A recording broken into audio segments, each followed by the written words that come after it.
Hi loves, it's me Vines Vlogs. Ayan for today's video, this is regarding sa digital products which is ito yung extra income na pwede nating kitain sa paggawa natin ng mga digital products. Gamit nga itong si Canva and syempre si Rocket PH. So for today's video, ituturo ko sa inyo kung paano mag-edit ng digital products gamit ang tablet naman ngayon. So tablet naman yung ginagamit ko ngayon, ayan. So, naka-tablet itong gamit ko ngayon. So, tuturo ko siya sa inyo. Siyempre, kailangan natin dito ng Canva.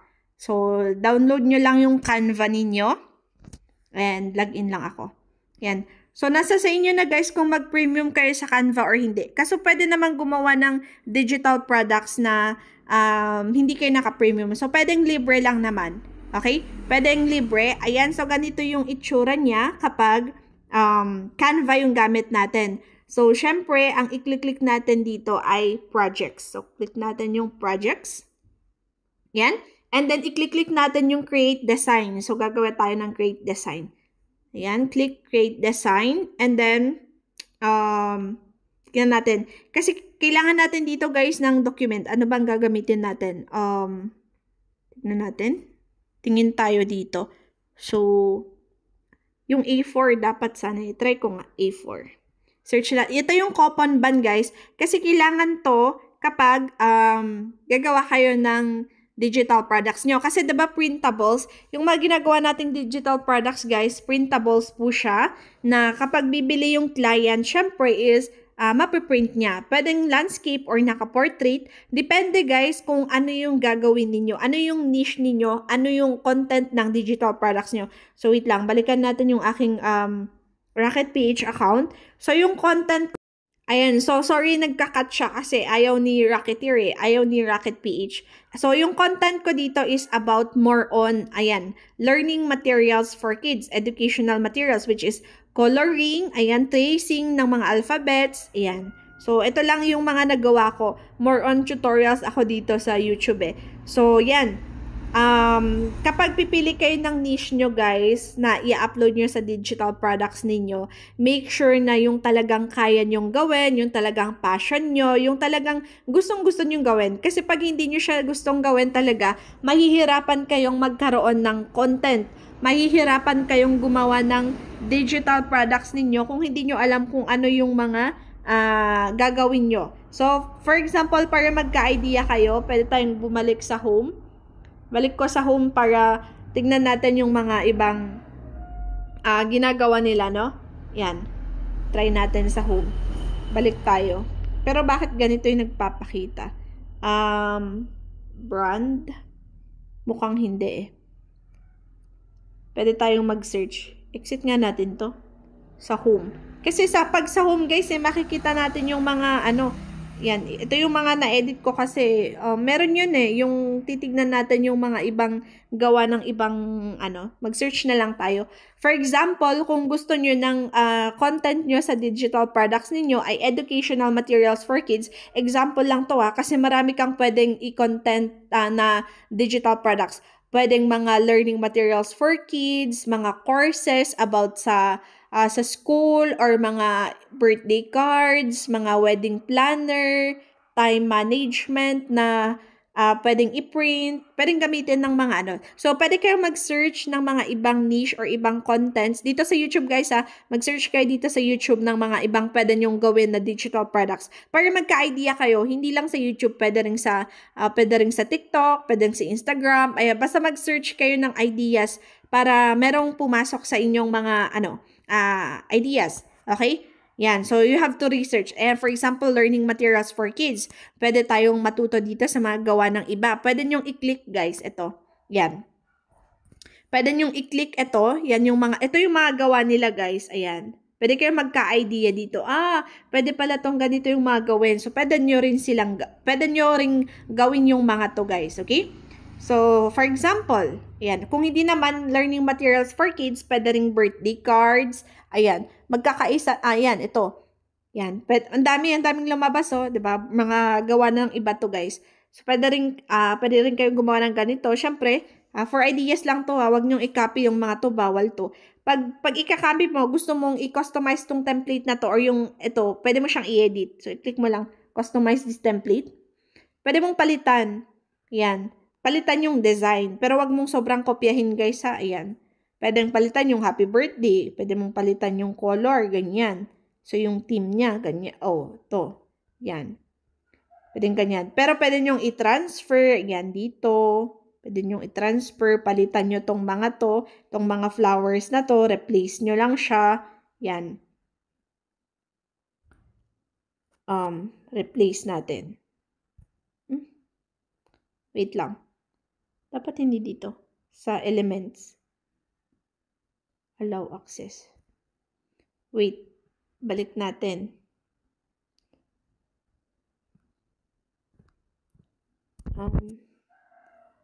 Pwedeng replace. Yan. Delete nyo lang yan. Tapos, pwede kayong mag-search ng elements. Flowers. Search nyo.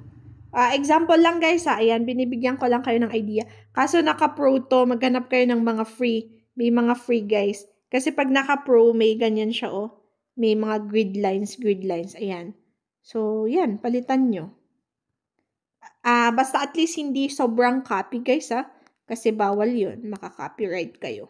Yan. Mare-report kayo. Yan. So, pwede nyong palitan yung mga to. Pag mga birthday cards, greetings, ganyan. Okay? Sample lang yun guys, no? Ayan. So, sample lang siya. Birthday cards. For example naman, wedding planner na gusto mong gawin. Yan.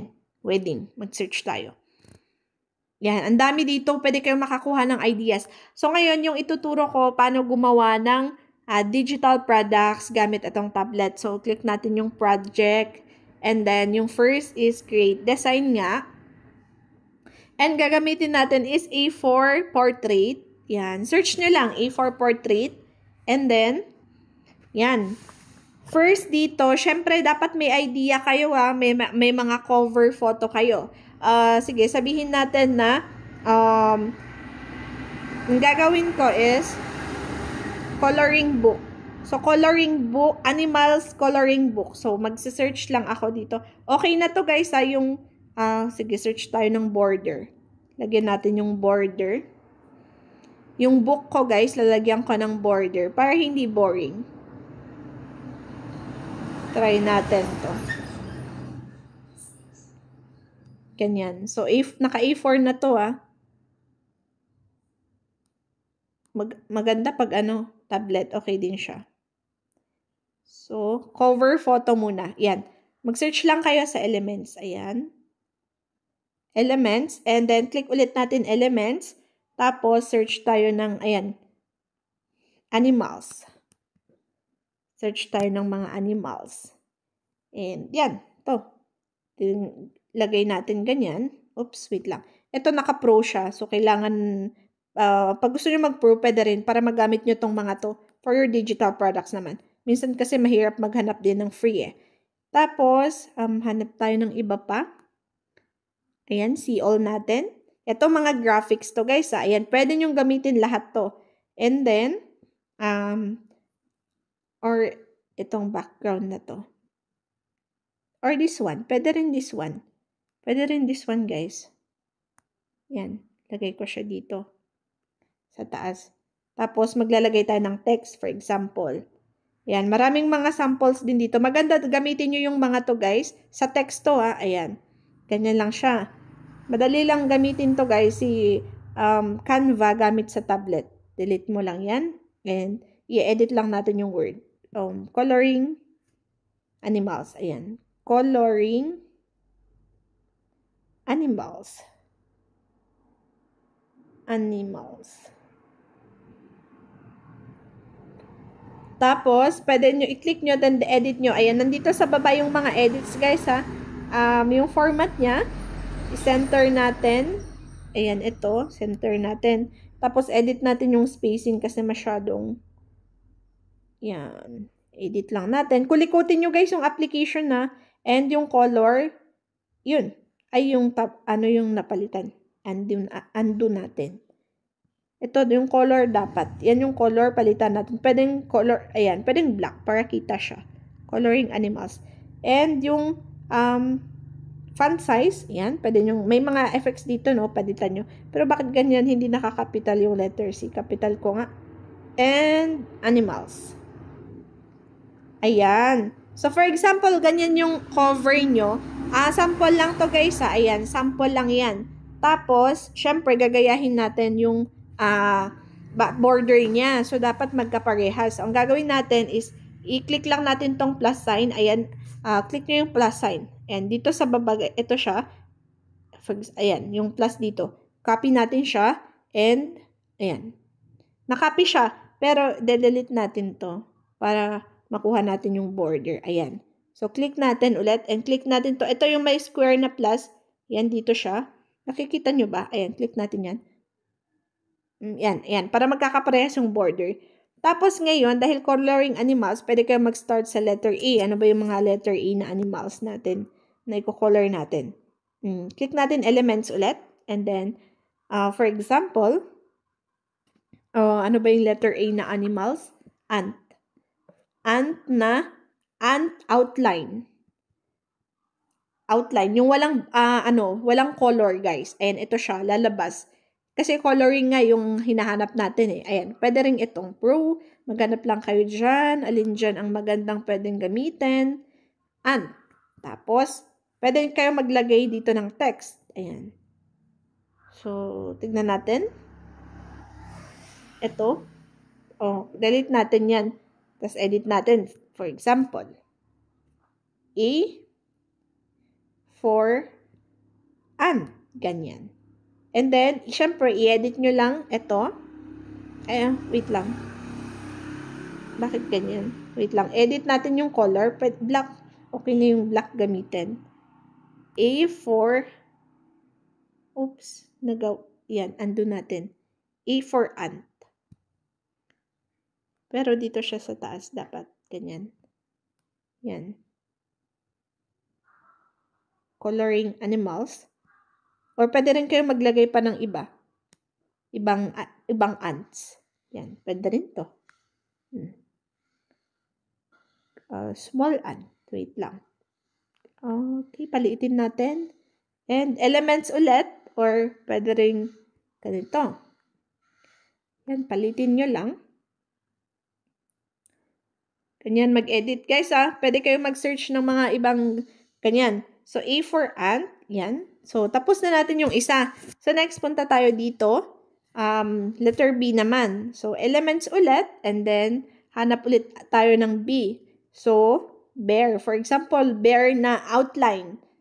Na walang color. Ayan. Ito, yung white mismo. Para, yan siya. Ganyan. So, syempre, hindi pare-parehas guys yung niche natin. Hindi naman lahat ganito yung gagawin. Tinuturo ko lang paano gamitin itong si Canva dito sa tablet. Ayan, okay? So, yan, elements. And then, maglagay tayo ng text. Nasa baba guys yung mga clinic-click ko Maraming ibang fonts. Pero syempre, pag gagawa kayo, yung magkakaparehas na. Pwede din to. Pero, ayan. Sample natin lang mga to para makita nyo. Sige.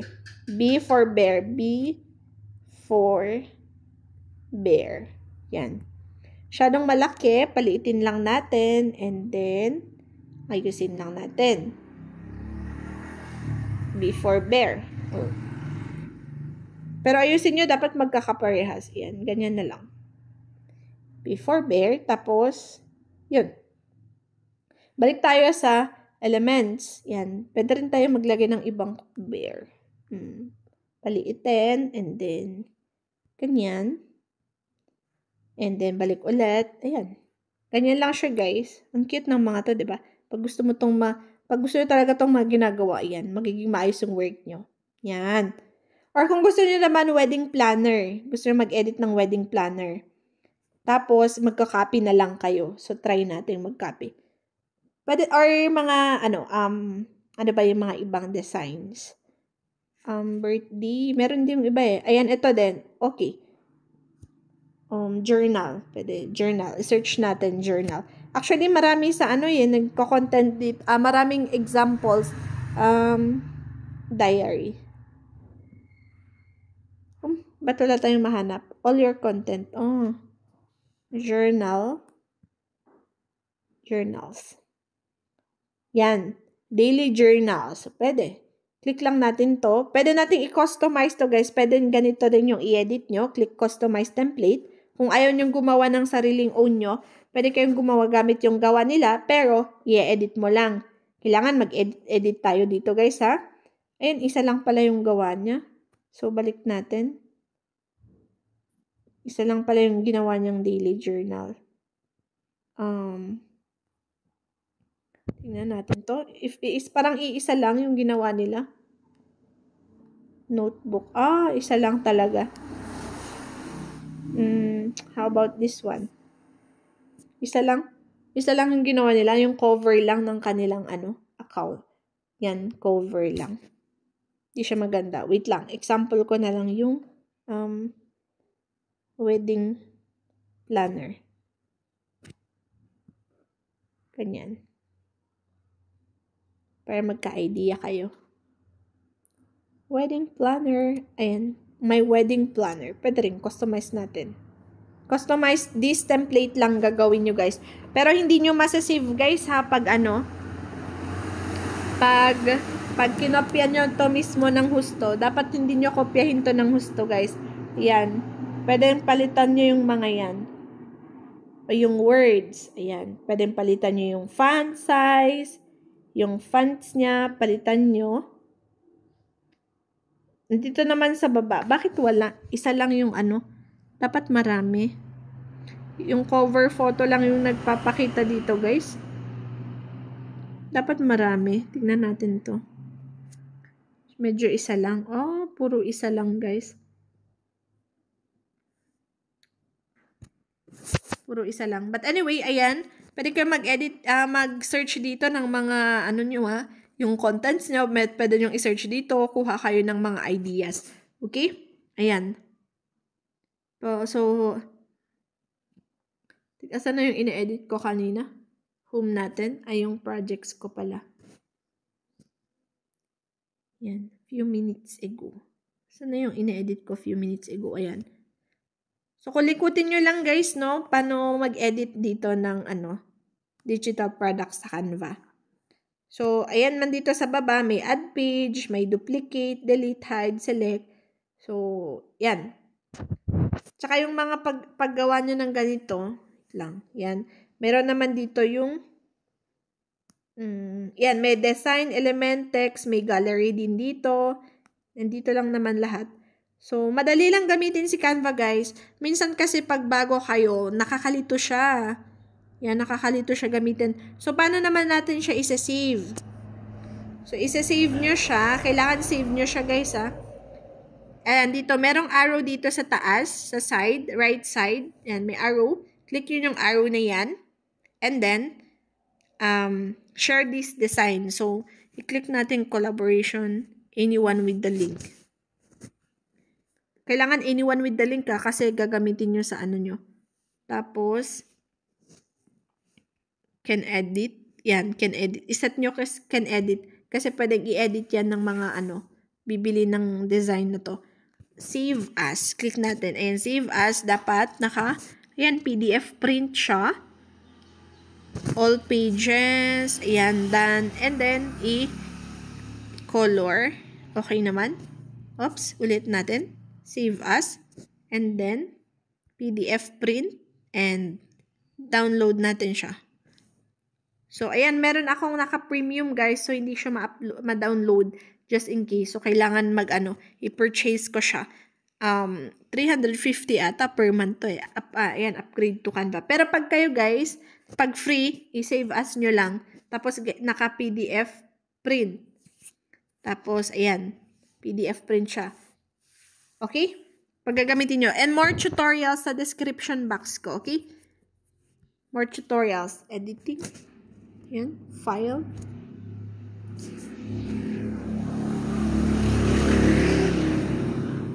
Nakakalito pag una, pero pag nasanay kayo, madali nyo na lang siya gagamitin.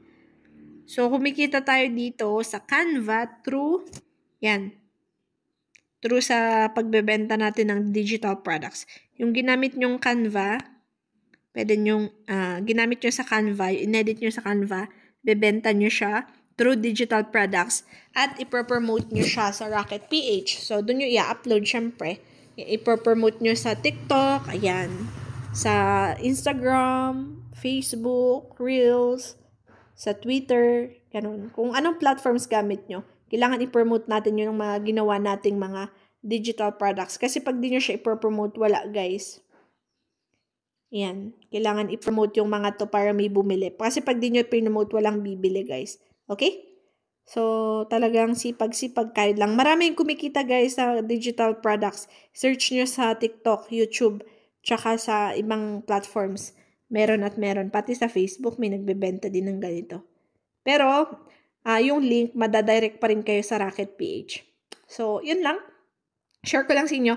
And kung may questions kayo about sa Rocket PH, about digital products, mag-comment kayo kasi pwede ko siyang gawa ng video para mapanood nyo. At least share natin yung knowledge natin dito, okay? Ayan, so yun lang. Thank you for watching.